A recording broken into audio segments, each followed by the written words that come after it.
Benoît Perron, gouverneur des Grenadiers de Châteauguay, nous donne un aperçu de la situation au sein de l'équipe depuis l'arrestation de l'entraîneur-chef Jonathan Bussière, qui, rappelons-le, fait face à 5 chefs d'accusation pour des crimes de nature sexuelle sur mineurs. Bonjour, Monsieur gouverneur des Grenadiers. Comment ça va? Est-ce que l'équipe se porte bien aujourd'hui? Oui, elle se porte très bien. Aujourd'hui, ils ont eu un bon entraînement avec leur nouvel entraîneur, M. Lecomte, et on va être prêts pour le match de demain soir. Comment est-ce que vous avez réagi, vous, à la nouvelle et l'équipe?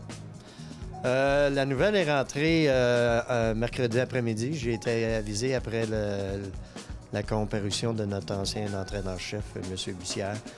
Et la réaction, c'est sûr, quand tu es au bout de la ligne et on se fait informer de ce fait-là, il y a tout le temps une réaction de surprise. Par contre, par mon travail, j'ai été 30 ans policier. J'ai fait beaucoup de travail en matière d'abus d'enfants. Et je peux vous dire qu'en 2018, il n'y a plus rien qui me surprend. Et puis, comment est-ce que le personnel et les joueurs vivent avec ça aujourd'hui? Écoutez, du moment qu'on a été informé de la situation, on a mis en place une gestion de crise, si vous voulez. Donc, le personnel a été avisé le soir même. Notre staff d'entraîneurs, on les a rencontrés vers 19h, moi et mon président, M. Parent, et on les a informés de la situation. Par la suite, l'école avait déjà été informée par moi-même au cours de l'après-midi. Et il y a eu plusieurs communications entre moi, l'école et la commission scolaire.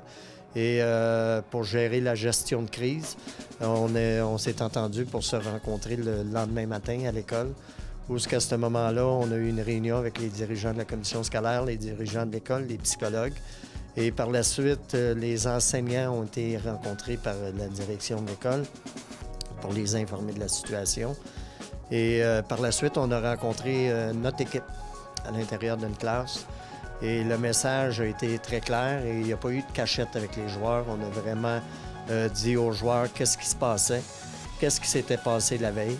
Et par la suite, ils ont eu un soutien remarquable de la part de l'institution scolaire ainsi que de la commission scolaire avec le psychologue et les intervenants.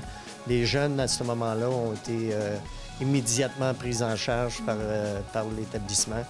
Et les jeunes qui avaient besoin de consulter, qui avaient besoin de parler à ce moment-là, ils ont pu rencontrer des personnes responsables.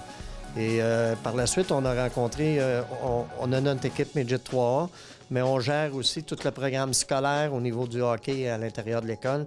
Donc, on a rencontré tous les athlètes hockeyeurs de notre programme à l'auditorium et on a fait le même travail avec eux qu'on avait fait avec notre équipe. Est-ce qu'il y aurait eu moyen de prévenir une situation comme ça? Est-ce qu'à l'embauche, il y a des critères particuliers ou c'est vraiment un cas isolé? OK. Des cas comme ça, il en existe malheureusement trop. OK? Le moyen de détecter ça, c'est quasiment impossible. C'est sûr qu'au niveau de la réglementation de Hockey Québec, chaque bénévole qui fait partie d'une organisation de hockey se doit de remplir un formulaire pour vérifier les antécédents judiciaires. Par la suite, ces formulaires-là nous sont transmis et les vérifications ont été faites. Et dans le cas de M. Bussière, il n'y a rien dans ses antécédents judiciaires qui avait rapport avec des crimes à caractère sexuel. Tout à fait. Dites-moi, est-ce que vous avez reçu une belle vague d'amour du public, les parents? Est-ce que les gens vous soutiennent à travers cette épreuve? Énormément. Énormément. On a reçu plusieurs messages, que ça soit via notre page Facebook de l'équipe, ma page Facebook personnelle, des courriels. Les gens ont très apprécié la manière qu'on avait géré la situation de crise. Et c'est sûr qu'au niveau de la Ligue, notre Ligue a été derrière nous aussi tout au long de cette crise-là, puis ça a très bien été.